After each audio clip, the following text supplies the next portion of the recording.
Okay, and we don't need that. We've got, oops, no, we've got our own recording taking place on Facebook. There we go.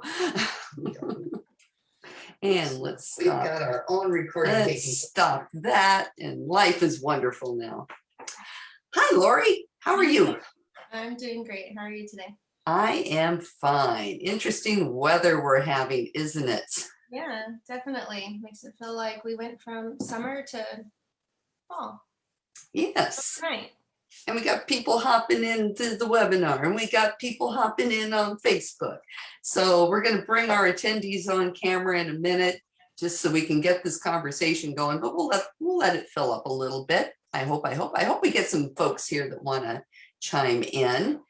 We have the registration link to be part of this, whatever this is, in the Facebook event. Since I'm on Zoom right now, I can't really copy the link and shove it into the comments on Facebook because it won't work.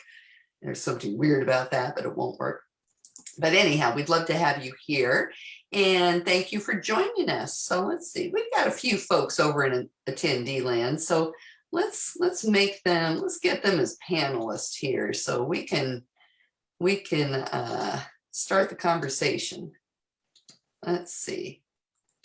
Because I know we got Raj in the room, and I always like Raj's take on things, and little lender update and all that good stuff. And Mr. Thor, after you chastised me the other night that you were not able to get in on any of our stuff, look at you. Well, I got on Zoom. You did it.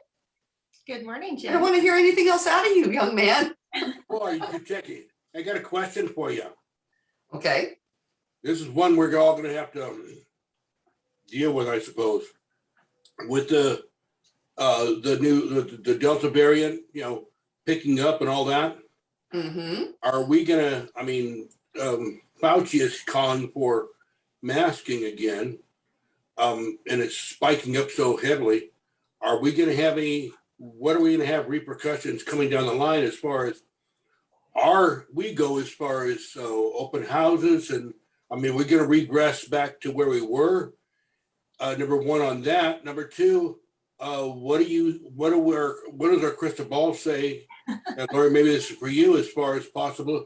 Now we've had been able to have some live broker previews. Are we going to have some repercussions backwards there for a few weeks? Well, I'm glad you posed those two questions and stated to look into the crystal ball, because at this point that's what we have to do, is look into the crystal ball.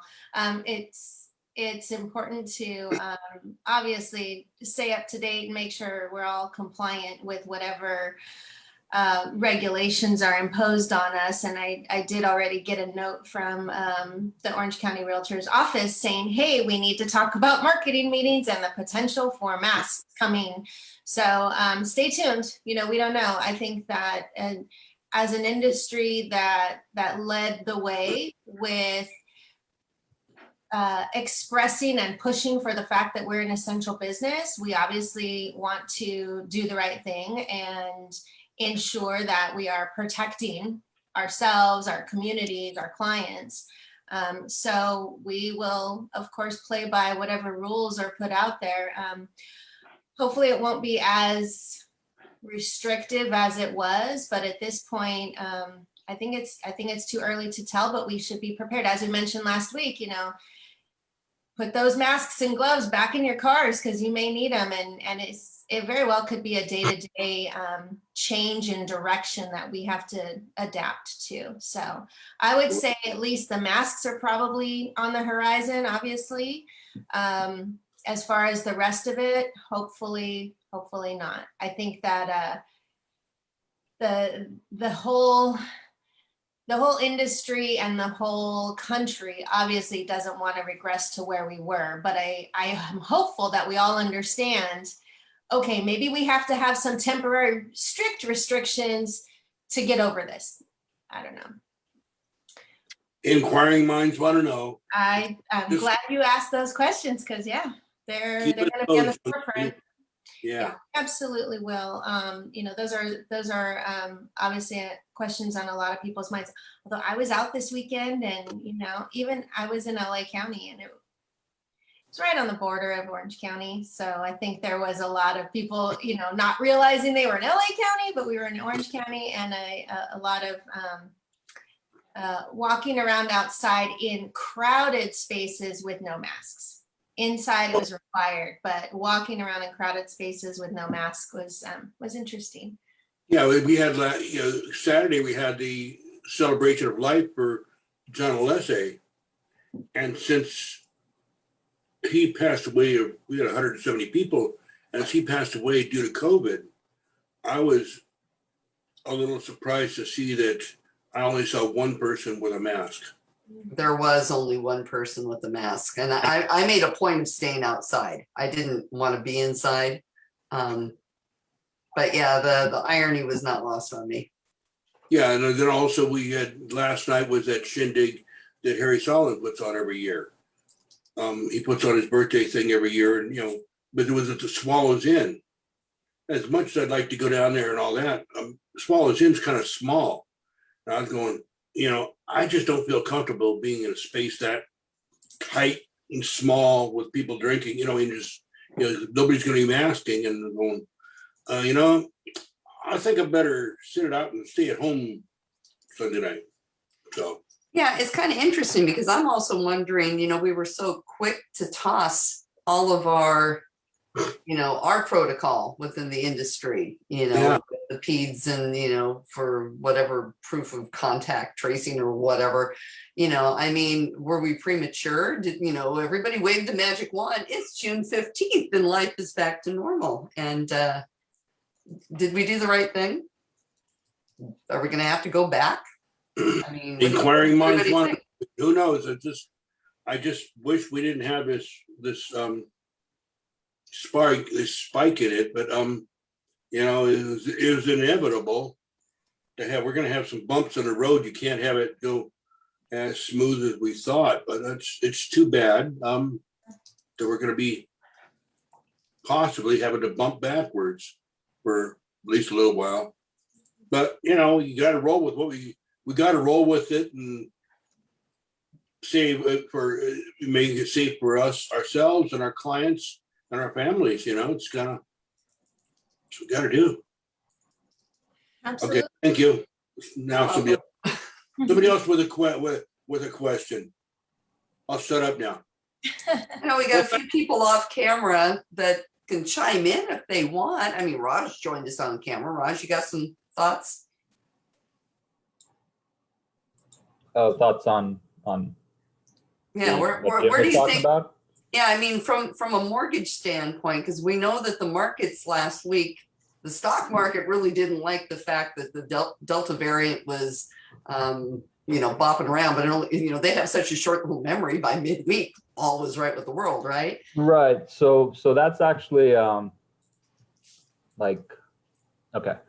So at the beginning of the week, news about the Delta variant, you know, started becoming more prominent. And the reason I use the word prominent is because it's not like we weren't hearing about the Delta variant prior to this. It's just that it started becoming a bigger deal, at least in the media, like on Monday and Tuesday. And so we did see like a lot of movement in the stock market on Monday and Tuesday. And then it's almost like on Wednesday, people remembered, wait, we've been talking about this for a while. This is not news to us. So a little bit of that panic selling kind of came back into control. So Wednesday and Thursday and Friday were fine. In fact, you know, I talk, to some extent, I day trade just for fun, just when I have a little bit of free time. And I was talking with some of my fellow buddies about that. And they were like, yeah, you know, this wasn't news because the Delta variant's been in the news per se for weeks now. It's just that, the media made a really big deal of it on Monday and Tuesday specifically. Lots of panic selling. Wednesday, Thursday, Friday, kind of just, I would refer to Tuesday as like a transitional day. And then Wednesday, Thursday, and Friday kind of went back to the norm. So the markets are pretty much where they were the week prior to last week at this point. Hmm. What do you think long-term? Well, long-term being the next couple of months. That's really kind of long-term around here. That's about as far as we can go. So that's a really tough to say. I know that on Wednesday, the Fed is supposed to come out with a new policy update. I don't know if you guys saw like a post that I kind of made in the Nerdy Real Estate group regarding the last time the Fed made an announcement. So I think that, and I don't mean this in a bad way, I think that in the real estate industry, people are very self-centered on the Fed. And so they kind of think like, oh, the Fed's going to make an announcement on Wednesday. How will this affect me? And what they fail to realize is the Fed is actually, they're doing macroeconomic policy. They're not making decisions with real estate in mind. And so in so much that at the last Fed announcement, I believe the chairman actually pretty much said, I mean, you have to kind of really boil down what he was saying, but what he was saying was he believes that the policy that the Fed's making is actively hurting first-time home buyers. He understands that. He said that the policies that they're putting out are actively hurting first-time home buyers. However, he said that is not the problem of the Fed, or maybe he said it a different way, but he basically said, we're making the best decisions we can for the economy as a whole. It's unfortunate that first-time home buyers are being hurt, but that's really not our job to help first-time home buyers. And so I think in a similar vein, something like that will happen on Wednesday. I believe that the Fed is going to continue keeping rates low. That is kind of where they've been saying, which doesn't necessarily boil too well for first-time home buyers. In fact, if anyone's been looking at the data, it appears that, for the first time in a very long time, investors are taking advantage of these low rates to make up the bulk of the purchasers at this time, corporations and private investors. Yeah. So tough to say. I believe rates will stay where they are. How will that affect the market as a whole?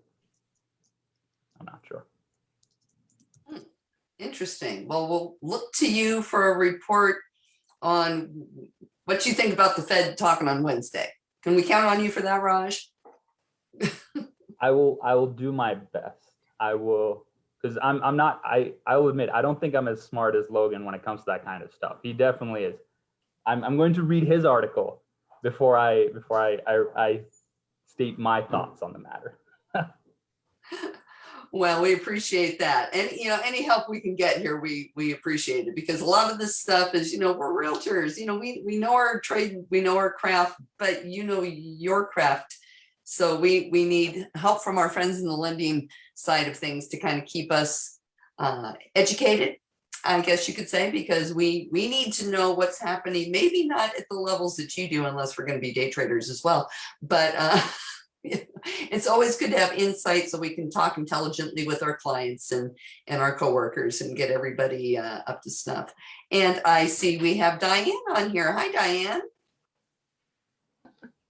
Good morning, everyone. You said it was okay for bad hair. Bad hair. Bad hair is okay.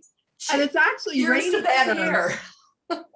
It's actually raining here. I'm in Corona Hills, and I ran my dog out real fast in the rain. So excuse my hair, but thank you very much for this opportunity to hear all this wonderful information and experience. I'm planning on taking the real estate license exam. I'm actually finishing up my second Norco College course this week under Stephanie Dahl Real Estate Practices, and then I'm signed up for real estate finance. So I just want to mention one thing that came up yesterday out here was that there are a lot of open house signs being up very quickly. And my friends are calling me like, Diane, we've been standing here for 45 minutes. What, like they're just confused. And I said, well, yeah, I saw a sign here and I saw a sign there. So people are just curious, like what's happening with the industry? That there are people who do out here, they do want to sell their homes and upgrade, preferably in this area. So there's like confusion here. So I know you're all in Orange County. I lived in Orange County for many, many years. I love Orange County. But out here in Corona, there's, and it's most probably more into Riverside as well. Is it like open house signs to nowhere? No, that right outside the homes. Oh, okay. Okay, so And they're some of honest them to are God being open posted houses? on Zillow, some are not. But there are people that are just running over to look at these homes saying, yes, we're open Saturday and Sunday, and nobody's there, or they'll have an appointment. And I think one person made an appointment, but they're getting their families together and just, I mean, it's in the neighborhood, so they don't have to commute very far. So, but people are just wondering what's happening with the industry here. So, Yeah, it's an interesting question because, you know, those of us in the industry engaged in it have been very in the know about what's happening, what we can't do. And then you had those rogue agents who were doing open houses at any point in time during the pandemic, which was not allowed. But the public didn't know. And that was one of the things we talked about at length in this group early on is whatever you might want to do, you have to think about the public perception. And so with the reopening in June, our guidance was essentially stripped clean.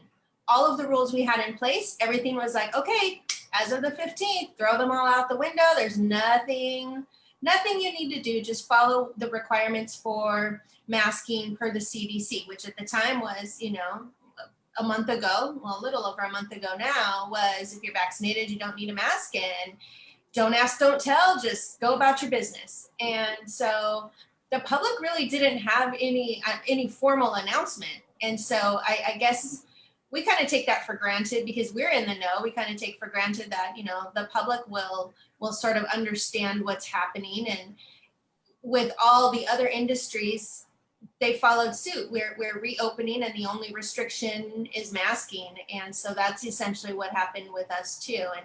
And when we first popped on, Jim asked the question, you know, what's going to happen because of this variant? You know, will we go back to all of those requirements? And the only thing I really spoke about was the masks, because we know that is, you know, what's really on the table right now is just everybody going back to the masks.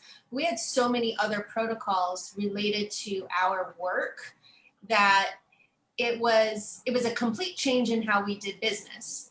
And so there was, you know, this sense of we need to be done with this and get back to normal. And so, you know, what Lisa mentioned of, you know, we just sort of dropped everything and basically we did go back to normal. Did we do it too quickly?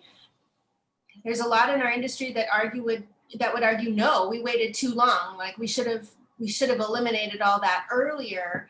But I think it's a good question. Did we do it too prematurely? Sometimes it's important to err on the side of caution. You know, our business is community and building better communities. And so the optics from consumers, you know, are we part of the solution or are we part of the problem if we just stripped everything and went back to the way things were? And then, you know, all of this is beginning to increase again. But we're not the only industry. You know, we've got restaurants and shops, and I mean, everything is back to normal. And it's really up to the individual now to say, I'm going to wear my mask because I'm supposed to or because I choose to. So to answer your question, it's pretty much back to usual, back to before COVID standards is really how our industry is operating at this point in time. Although I think a lot of agents have decided not to do open houses right now because you don't really need to. You can do them by appointment only. You know, just regular showings by appointments. okay. kinda I'll let goes- some of my friends know. It kind of goes to something though that Raj said about everybody thinking about themselves though. The reason we're seeing all the open house signs is all of the agents want their signs up and they want to have an open house because they want their name all over the neighborhood so all of the people can see them so they can, you know, have some sort of marketing. Is it about the property? Not so much. Is it about the seller? Unless they think it's, you know, the best thing in the world since sliced bread, which half think it is, half think it isn't. You know, there was some really good practices that we were doing to really elevate our profession that were brought on by the COVID protocol, namely registering our buyers for every house they were seeing, registering them with the listing agent, which was something I don't think the public really knew we were doing. And the fact that we weren't doing open houses. You know, everybody thought we were going to be doing these crazy, wild, you know, Matterport 3D tours and everything. And that didn't really happen to the extent that people thought they were going to. We had this kind of a nice hybrid model of qualified buyers would see a house online, look at the pictures and say, I want to see that one. Okay, look, I'm pre-qualified, Mr. Seller. Let me in the house to see it. You have my information and you know I was there. And I'm actually kind of heartbroken that we don't have that anymore, because that was something our business really needed. That was a really good business practice.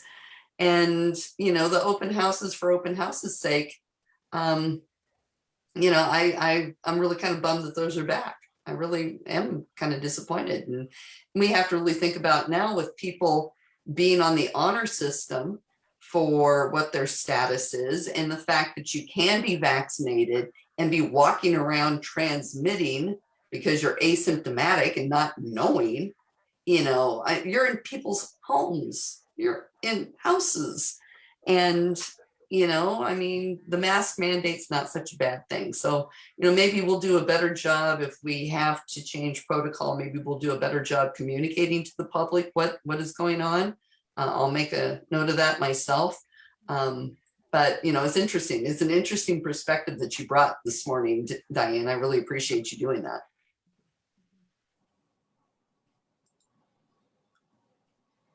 And moving on. In other news. Well, I have to always say, we got a question coming up. Inez says, what does Inez say? Okay, so here's my question. Buyer canceled 1 week ago today. We immediately sent the cancellation of contract. Seller has signed off on it. Fast forward 1 week, the buyer has still not signed off, and we have an offer that the seller would like to accept. I am a dual agent on this one, and the buyer has gone MIA. He hasn't even viewed the document in DocuSign. Both escrow and I have called, emailed, texted, etc. At what point can we reopen escrow? Dang, complicated one. Well, some of the escrow companies are following Jeopardy music. So for those on Facebook land, Inez is chatting her question to us and included the Jeopardy music. I will copy it and put it into the remarks so everybody can see. Some of the escrow companies have a provision where they will wait 10 days. So you may want to check with your escrow company on that and see if that's their protocol. Obviously, you know, subject to cancellation, normally you go to another escrow company, but man, that one's messy. You need to call the legal hotline. I think yeah, I was going to do that. Yeah, I mean, he's got a good faith of $10,000 and you would think that he'd want his money back. But if he initiated the cancellation, why are they not signing? I know, it's just bizarre. He's gone completely MIA. Wow. So I'll call legal. And I did ask escrow too. I asked them the same question this morning. At what point, you know, is there a clause that says, look, here's your money, we'll hold on to it when you resurface? But, you know, in the MLS, it says subject to cancellation, but still, it's like, I'd like to be able to move on. Yeah, definitely. Oh my goodness, our friend Tom is here. I know. Man, we got people hopping all over the place. I just had Brian on. It's like, come on, Brian, come promote the panelists. Everybody, yeah, it's more fun with more people. Oh heavens. Yeah, you know, maybe that buyer's feeling a little sheepish, so much so that he just figures he can run and hide and never, you know, show up again. You know, I only had one time where I had somebody in a position where they could lose a deposit and they refused to sign off and the buyer refused to sign off, which was funny because it's like the buyer would have really gotten the money. I mean, we're talking like the day before close, and they both just kind of, you know, the seller's like, I don't need it. And the buyer refused. And I think maybe 15 years later, maybe it's all been sucked up in escrow fees. Somebody got the money. And at this point in time, I don't know who. Crazy stuff. Well, what else is going on there? Tom, you got anything for us out in wherever you are, land? Tom doesn't want to come on. He didn't want to come out to play. Oh, well. Just teased us with showing up. I was going to say, if it's an open forum, I'd like to discuss a real estate issue that just for your guys' knowledge. Like, I know what the problem is because I'm running into it all the time. Oh, go. Let's hear. So, if you remember a few weeks ago, I talked about how appraisals were problematic. At that time, the problem was mostly getting appraisals scheduled. The issue that's occurring now is lots and lots and lots of these appraisals are coming in undervalued. And it's not because, in my opinion, they're not worth the price that's being paid. It's that because there aren't enough properties going for sale, there's no data for the appraiser to appropriately give it the value. And so the example that I'm going to use is there's a community right now where a lot of my buyers happen to be buying south of here. And the issue is, because it's gotten so popular so quickly, the condos used to go for like 370,000 like last November, right? So they're going for 370 last November, and they became popular. So they started going for 400 by January, 410 by February, 420 by March, 430, and so on and so forth, like 10 grand a month, like clockwork, 10 grand a month. These condos were appreciating in price. Now, the issue is that I have clients who are purchasing, let's say right now, and they see that all the properties of similar specs are listed for 440,000. So they know that for the most part, if they don't get this one that they're in, they're going to have to go and offer 440 for one of the other two that are listed, let's say. But when the appraiser goes out, the best comps that they can find are from, like a month and a half ago, because that's when the last time some of these are closed. And those are 20 grand under, they're done at like 410, 415. And so what I am noticing as a trend, though, is almost in every single instance, my buyer has chose to bring the difference in funds because they do believe that the property is worth what they're offering for it. It's just that that's becoming a more consistent thing because of how often things are under appraising, because there aren't actually a ton of properties on the market. Like, I know there's more now than there were last year, but there really aren't a ton of closings happening in most areas. So the data that the appraisers are using just to cover their own butts, I'm seeing a lot of under appraisals. I would say at 4 in the last 2 weeks alone. So Wow. and they were under appraisals of anywhere between 20 to 65,000. So. Huh. That's interesting, because I've been expecting to be seeing appraisal issues, and I'm shocked that stuff's coming in. So the thing is, there's a lot of them that are coming in anyway. So I had 4 that underappraised. I had 8 that came in at or above value. Now, on the one hand, it's just way more than it should be. Like, I mean, if we were just having this conversation this time last year, I would have had 0 underappraisals in like a 3-week period of time, or, maybe 1 over like 6 months. But it's gone from having like 1 underappraisal every 6 months to having like 4 in 1 month. That's a lot. At least for me, that's a lot, because that's then the conversation I have to have with the client. Like, hey, do you like this place enough to bring more money? And I'm always nervous every time I have to have this conversation, because I like to think of myself as a problem solver. And the solution to the problem can't just be me saying, hey, do you have more money? Because if you have more money, we have a solution to this problem.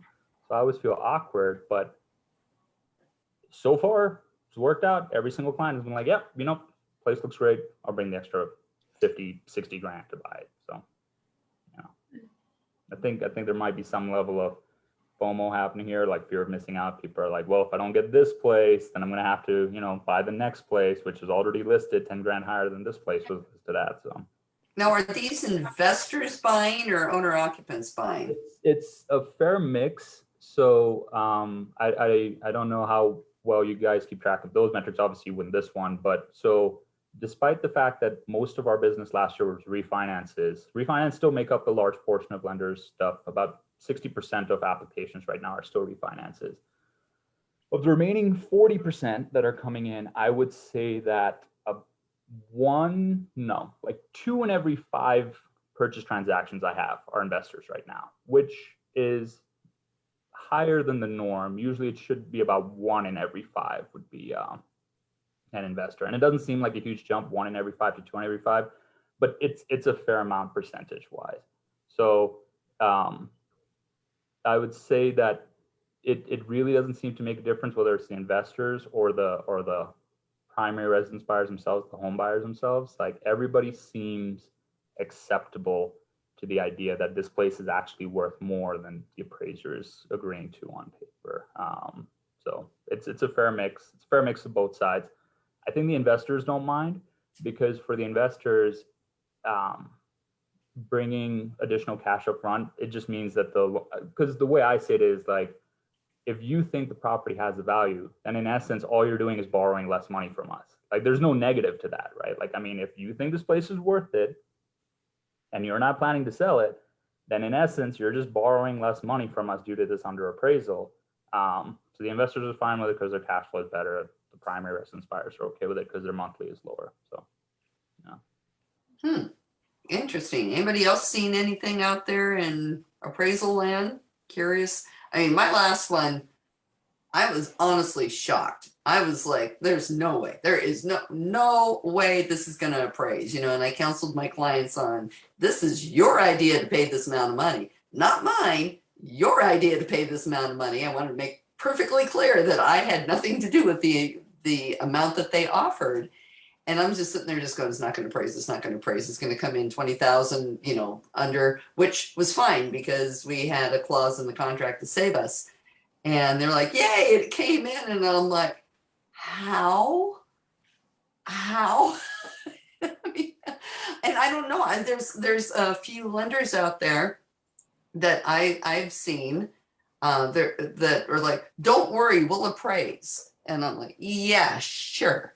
Now this one, the lender wasn't like that. You know, they were as worried as I was because they didn't think it was going to appraise either, which I were all in awe that it did. But how are these some lenders out there saying, don't worry, it's going to appraise, and it does, and you're kind of worried on like, how did that happen? I'm going to be honest with you, depending on the realtor, because I work with a bunch of realtors, I've actually started running my own CMAs. Like it's really not part of my job. Like I'm not supposed to know how much the real estate's worth because I'm licensed in 3 separate states and they're huge. Like I should not know what, you know, the real estate market in a very small part of the state that I'm licensed in is. I know all the financing related to it, but there's a realtor that I have in my mind that I'm talking about when I say this. So he was one of the guys who the property underappraised by a lot, 60 grand on a 680,000 condo. So I asked him, I said, hey, out of curiosity, you know, because I'm going to ask for reconsideration of value. Out of curiosity, what criteria did you use to decide that this property was worth this amount? And he said, easy. These are all listed for more. And he sent me like 6 listings. And I said, well, that's not going to fly because until those close, those aren't comps. So I went and I looked myself because I realized that he was not going to be very useful in this reconsideration of value request. And I found a bunch of comps. And as I was going through the comps, I was feeling worse and worse and worse because I was thinking, man, this appraiser's bang on. Like I looked at the data and I was like, no, this is a spot on appraisal. So I did what I was going to do and fought it anyway. So I sent it in. And at the reconsideration, the appraiser said, well, if you look, you can see that they didn't say I'm right, but they basically kind of wrote it that way. And I didn't disagree, but I asked for it to be escalated again. And so then a senior staff appraiser looked at it and again, basically wrote very politely, the appraiser's right. At which point I called the client and I said, hey, just so you're aware, we're about 60 grand light on this appraisal, you know, and there's no comps that have closed recently that show that it should be at this value. So how would you like to proceed? And they said, well, that we like it. We got 60 grand. And in my brain, I was thinking, man, I wasted like 10 days doing these reconsiderations of values. I should just ask the client up front if they were fine with bringing the extra money. But so I am getting a surprising amount of appraisal waivers on purchases. And it seems like the stuff that is under appraising tends to be lower value. Like I haven't had any under appraisals on like $1 million properties or $1 million+ properties, which actually surprised me a lot. You would figure that there'd be a ton of variation, you know, when you get to something as speculative as a high number like that. All my under appraisals seem to be in the $400,000 to $500,000 properties. So maybe, so what I would highly suggest, and I'm sure you guys do this, is if you could show the lender, like me, if you could show me what comps you're using when you're making your offer, I know it'd make me feel a ton better. If you could be like, well, the reason we're offering this much is because these 3 properties clearly closed at a similar vein. Like lower obviously is fine because time, does cause a depreciation, but there should be like some reasoning behind it. So then Well, I feel silly when I have to explain to the client why it underappraised because it's not my fault. Well, and then I'll bring up like the point that, I was discussing, because myself and the lender were both saying, I don't think this is going to work. And, and they're like, we've had it, we've been looking and looking and looking and looking and writing offers, and we want this one. And we want to go up to, our ludicrous price. Sure. And I'm like, okay, fully expecting, because the lender's asking me, what are the comps? And I'm like, they're not there. They're not there. And I don't know, and I said, this is on the listing agent. I'm representing the buyer. So it's not my job as the buyer's agent to make sure that the price comes in. It's the listing agent's job for the price to come in. And the listing agent tells her seller or their seller to accept an offer at a price that may not be doable, then they're the ones who have to put on their tap dancing shoes and pretend they're Fred Astaire. They've got to do it, not me. But, it was interesting that both the lender and I were on the same page, and worried for not. It came in, but I honestly, I'm kind of shocked at the lenders though that are promoting, don't worry, it'll appraise. And it's like, how does a lender say, don't worry, it's going to appraise, when they're the lender and we got Dodd-Frank and we got all these things set up? How does that happen? So I'm familiar with one lender that says, don't worry, it'll appraise. And I've looked at the fine print for that lender's, guarantee that it'll appraise. In the fine print, it says that you have to be using one of their affiliated realtors. And if I had to guess, I'm not being a cynic, but I'm a little cynical. If I had to guess, I'm guessing that the lender is not allowing these affiliated realtors to put in offers that might be too ludicrous, perhaps under threat of taking the difference out of their pocket, so I'm aware of one lender that has that stipulation that they will guarantee that the appraisal will come in, but you have to use their realtor or their affiliated realtor. Again, it's possible that this call center has people number crunching all day, but I'm highly skeptical of that. I'm assuming more realistically that they're purposely sandbagging their offers a little bit to get them to a point where they are very likely to appraise at that number. Or perhaps they're generating some level of CMA or forcing the realtors to show proof that it'll appraise at a price prior to allowing them to put those offers in. Compliance queen, what do you think about this? Interesting.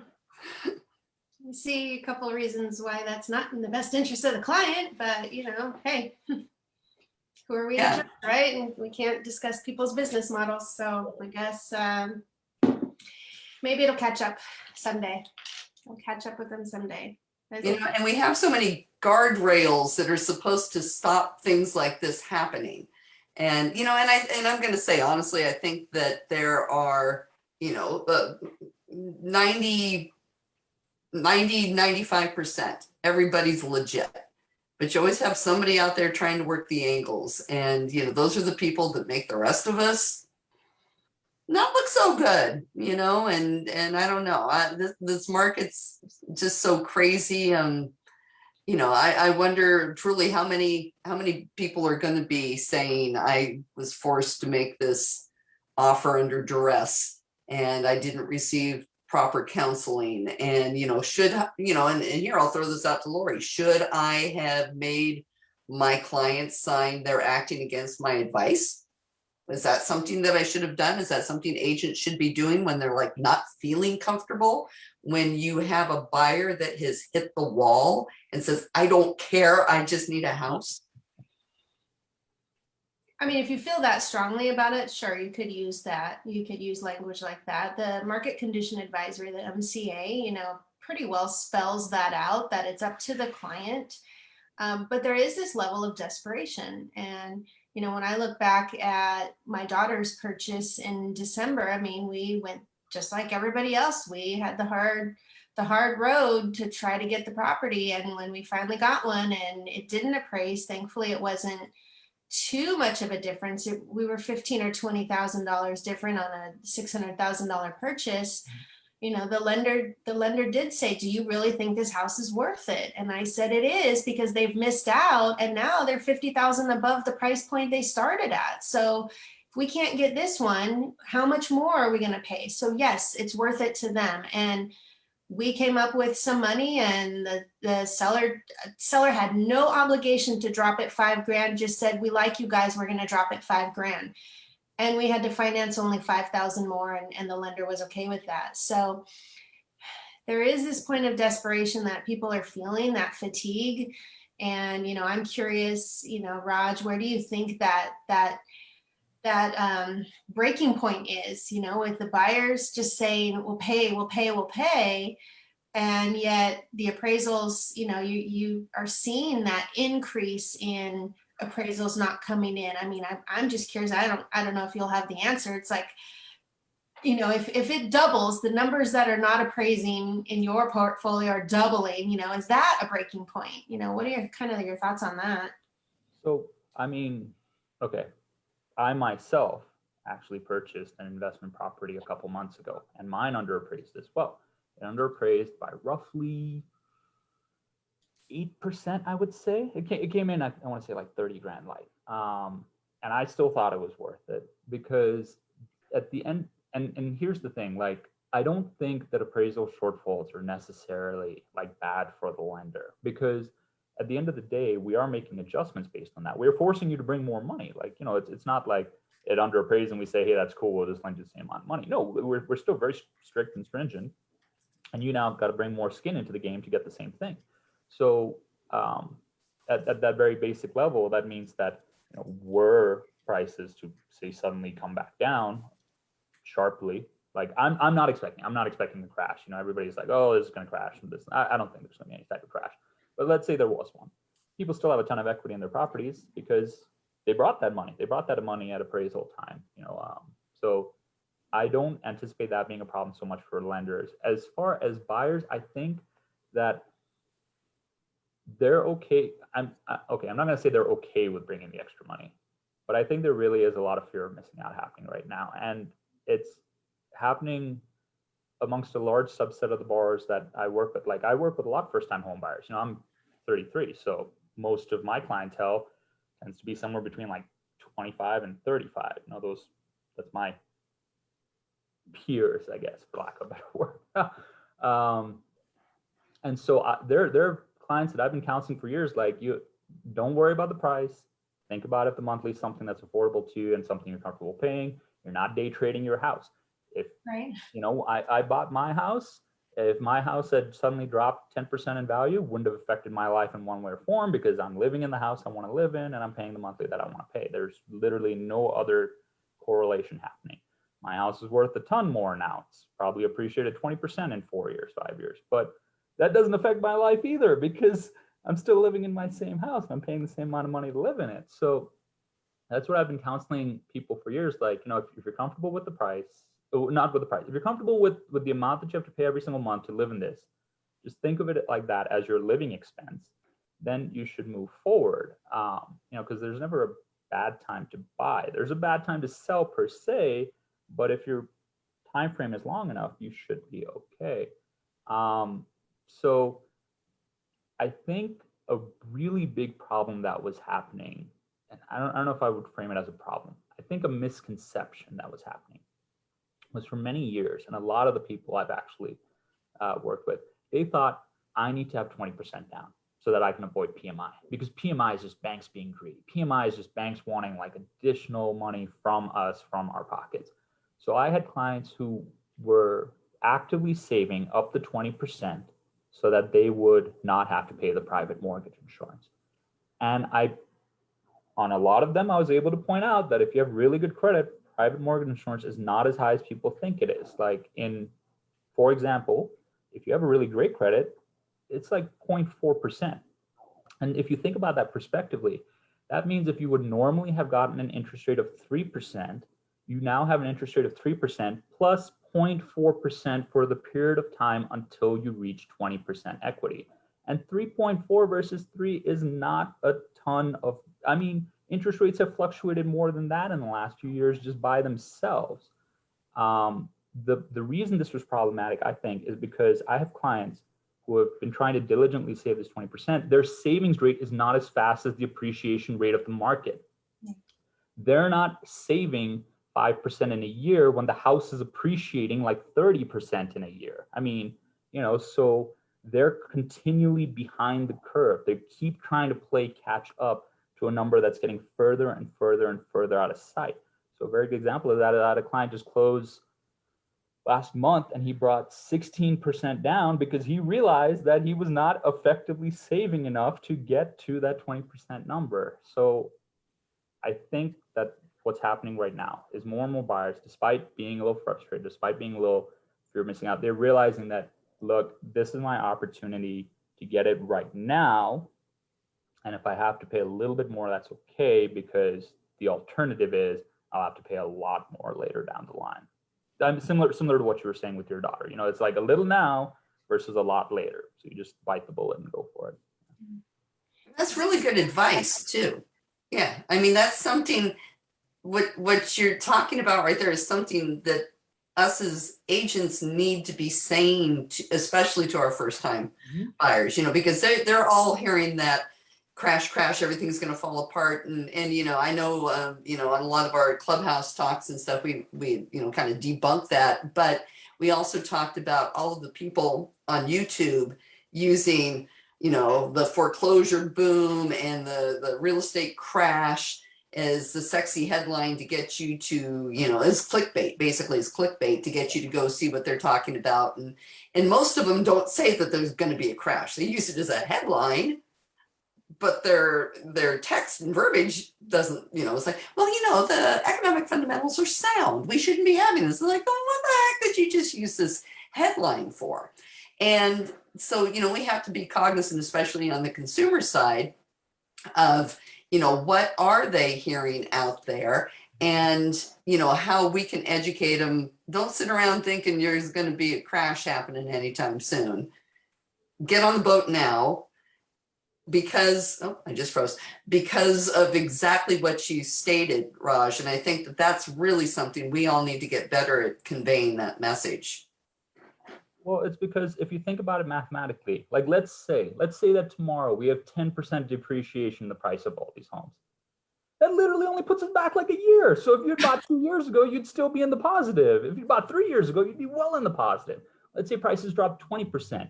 That still only puts us back a couple of years. I mean, so that's the thing. Like, how big of a crash are you expecting? And okay, so in 2009, at the time of the first crash, I was graduating from college, right? So I didn't own any property and I didn't have that level of issue. But what I do remember is I remember when I bought my first house a couple years ago, and I was talking to someone about it, and they're like, oh man, but can you imagine if you bought it back in like 2010? Like, you would have bought that house for like $400,000 less. I was like, dude, I didn't have a job back in 2010. Like, what could I have bought back then with the money that I was making? Like, people seem to be under this misconception that's going to be a bubble. Like, the houses will suddenly become cheaper, but everyone's going to keep making a ton of money because the economy is going to be fantastic.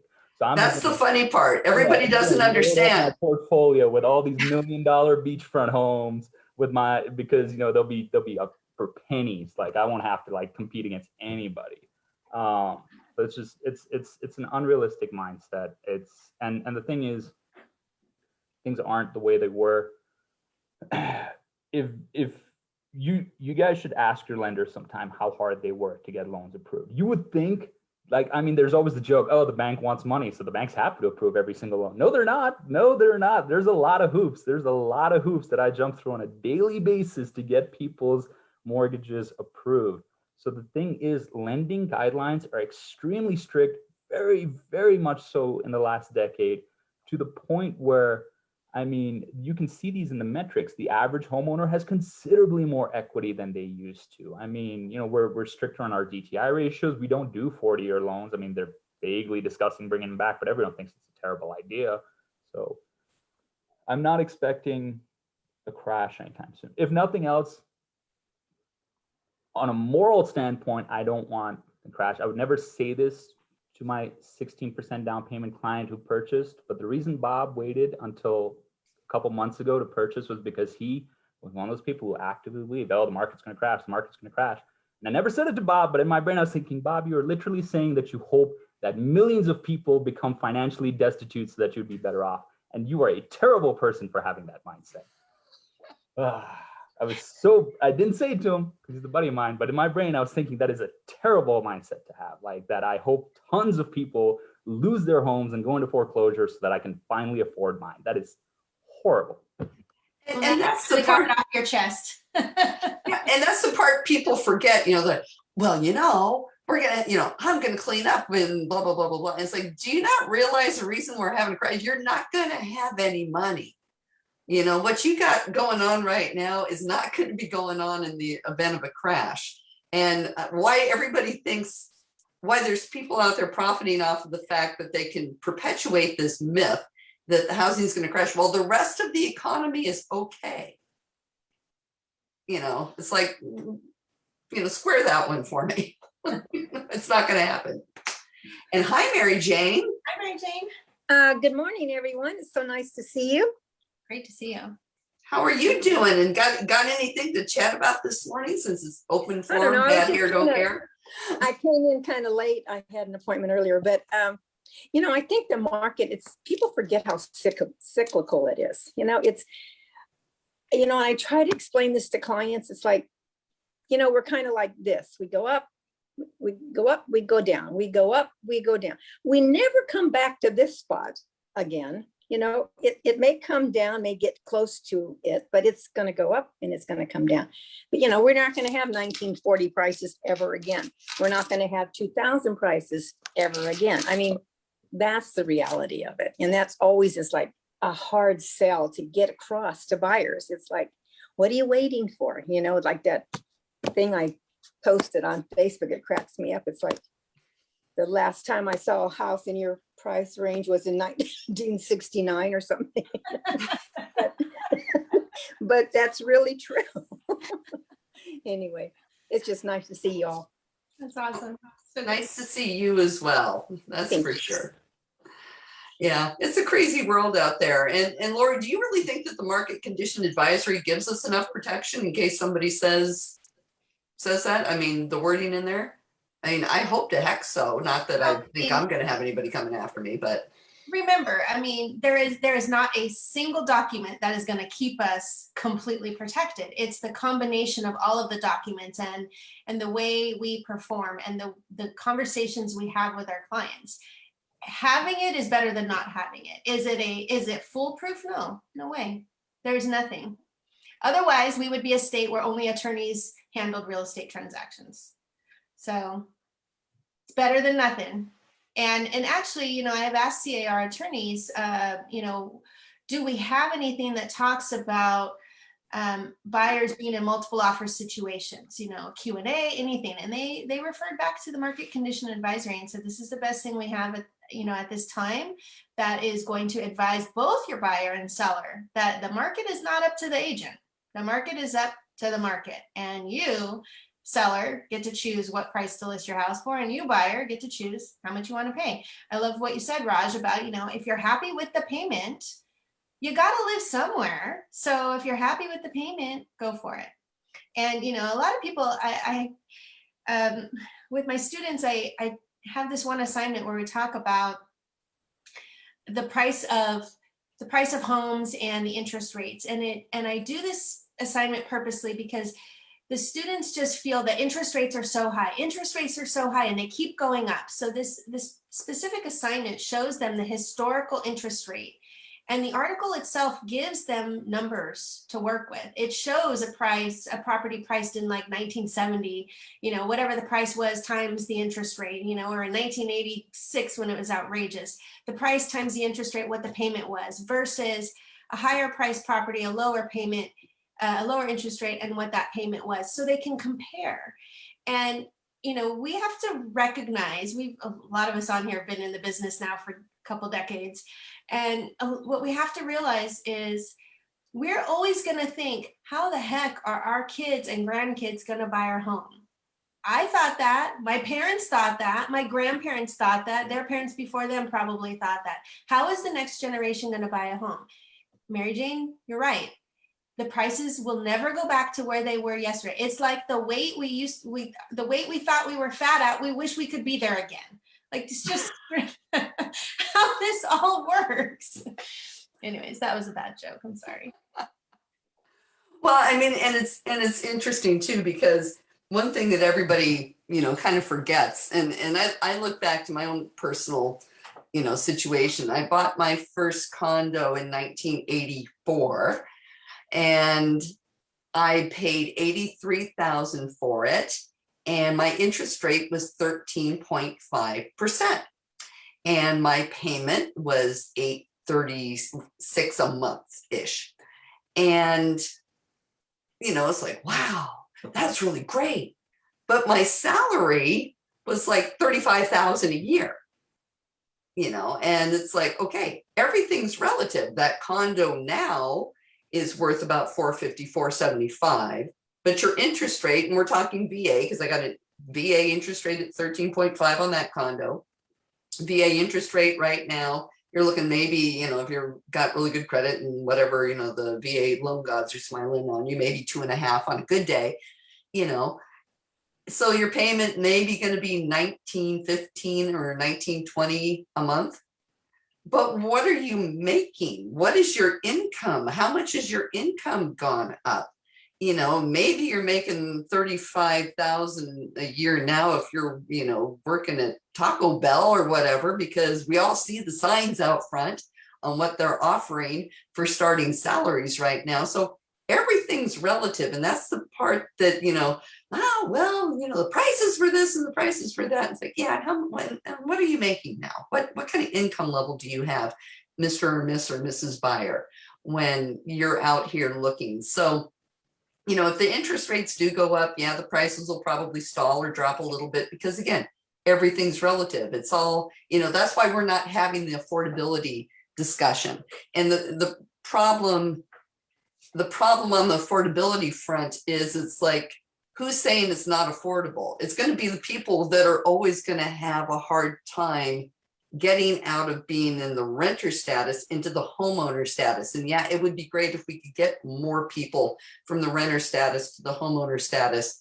But while people are making good incomes and making money off of investments and doing things, we have a free market, and the free market's running the prices up because we can.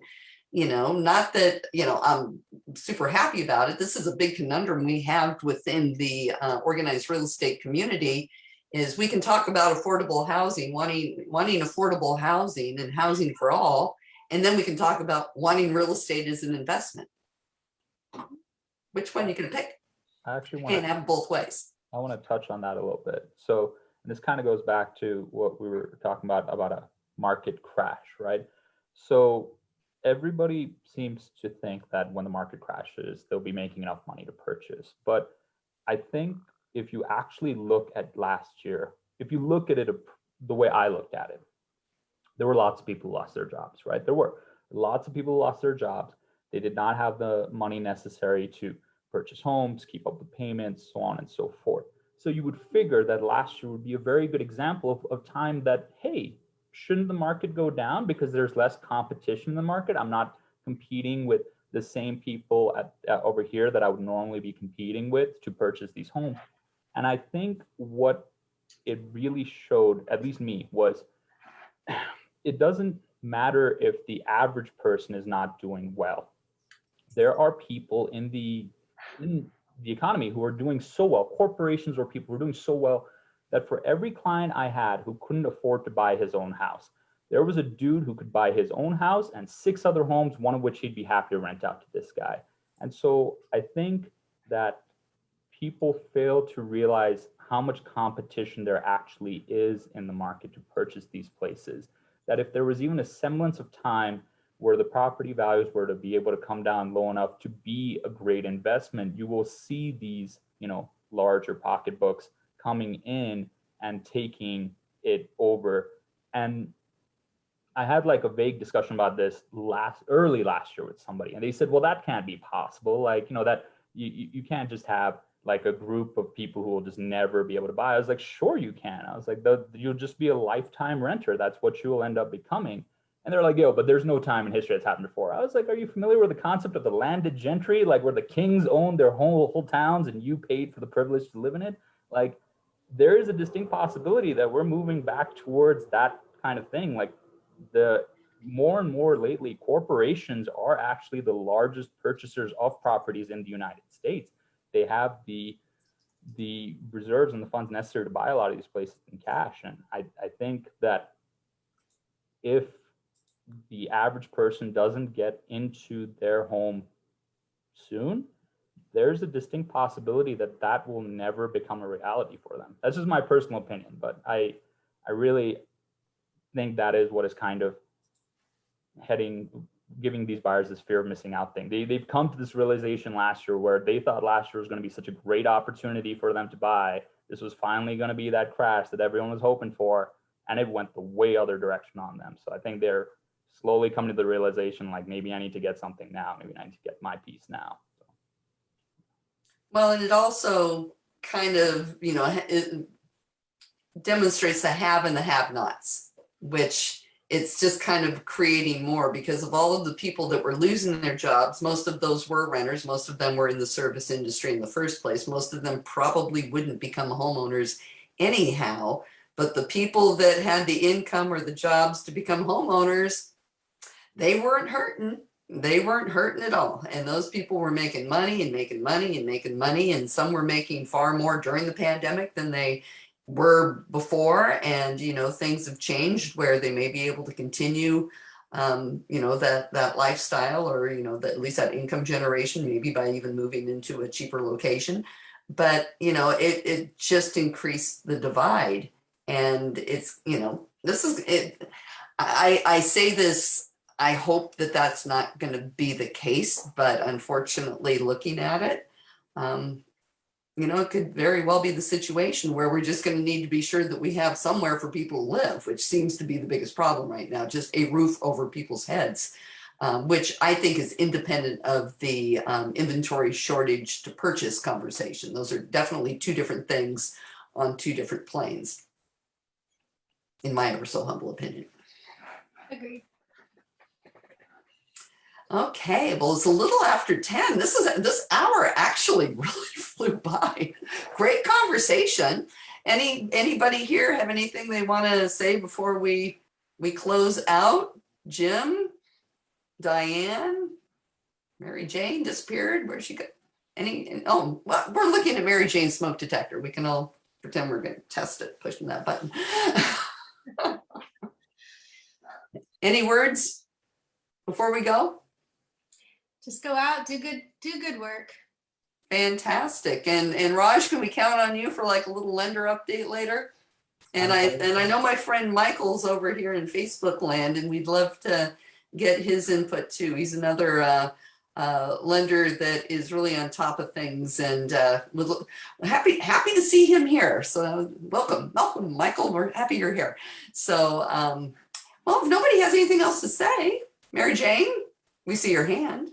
Is she kind of doing that talk to the hand? Guess we're gone. All right. Oh, reminder. Lori, can you tell us anything about like the dates? About your shirt? Yeah. Woman Up. So Woman Up is coming up. So be sure to look for our posts on Facebook for the dates, for promo codes, for pricing. It's 2 days. The conference itself is virtual again this year, and it will be September 1st and 2nd.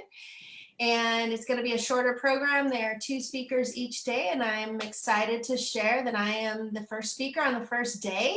We are going to be talking about starting your own brokerage. So if you've ever considered it, if you thought about getting your broker's license, because we're going to talk about that first, but if you ever thought about getting your broker's license or starting your own brokerage, then be sure to check out my session.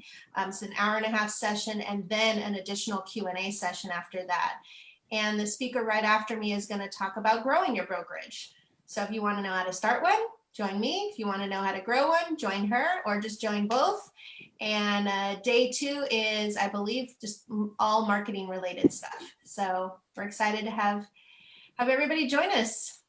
And there's virtual wine tasting. Yes, there is. We're going to do that again, which actually, it sounds kind of like, oh, it's virtual wine tasting. This is no fun. Lori, did we have a good time last year? We had a lot of fun. We had a lot of fun. But I think the idea was to do it alone, and that just didn't make sense. So we find a friend. It's okay now. Find a friend to come over, because number one, there's no way you could have possibly drank all that wine by yourself. Right. It was 2 bottles of wine. That would have been way too much. Yeah. So find a friend, sign up for it, have the wine. They ship the wine to your house. So, you know, and they'll tell you little things to nosh on while you're having your wine. And then, you know, hopefully it's going to be as much fun as it was last year. I think it will be better than last year. I mean, last year was interesting. The platforms that they were using were kind of interesting. I'll leave it at that. But I think this year the virtual wine tasting will be a lot of fun. So it's good networking. You meet great people. And of course, Lori's going to be dropping her little pearls of wisdom like she always does. And there's going to be some other great speakers on there too. So if you have any questions, send Lori or I a message, and we'll be happy to hook you up with what you need to be hooked up with. Yes, and then also this Friday at noon, be sure to listen to the South Orange County Economic Coalition. There is a program called Real Talk on Real Estate in South Orange County, and yours truly, me and Lisa, as well as our treasurer, Joyce Endo, who is always one of our guests here. She's an attendee right now. No, she wasn't upgraded to panelist. She was upgraded. She declined. She declined. Okay, well, you know, she's got something going on then. And then our 2022 president-elect Scott White is also a panelist. And then they also had we'll have a second discussion. I think it was, what did they say? The Apartment Association? I think so, but I don't really know. The link for the registration link, but it's Friday at noon. And so if you want to hear our thoughts, our local thoughts on the real estate market, please join us. I'm trying to pull up, let's see, Assemblywoman Lori Davies is on, and she was on a different panel. She'll be on a different panel than ours, but hope you guys join us. And there's one other thing too. This Thursday afternoon, we're going to be having a cybersecurity talk. That'll be at 1:30. You can register at orangecountyrealtors.org. And we're going to be having, I don't remember the agent's name, but an FBI cybersecurity and fraud specialist is going to be coming on. We haven't had an FBI guy talk in a long time. So definitely don't miss that, because they really tell you some really amazing information. Kind of scares the bejesus out of you sometimes, but sometimes that's what we need. So we take this stuff seriously. But we're looking forward to that. It's kind of almost the end of our risk management crime spree we're having over at Orange County Realtors. That's, you know, that's what I wanted to call it, but I don't think anybody else wanted to call it that. So come join the crime spree. So good things going on. Yep, we got good things going on. So anybody got anything else before we end this bad boy? Land the plane. Land the plane. I haven't said that in a long time. Guess we're landing the plane. Okay, everybody, have a wonderful day. Go out and stay dry in this crazy monsoonal weather we're having, and go out and sell a house. Woo! Take care. Bye.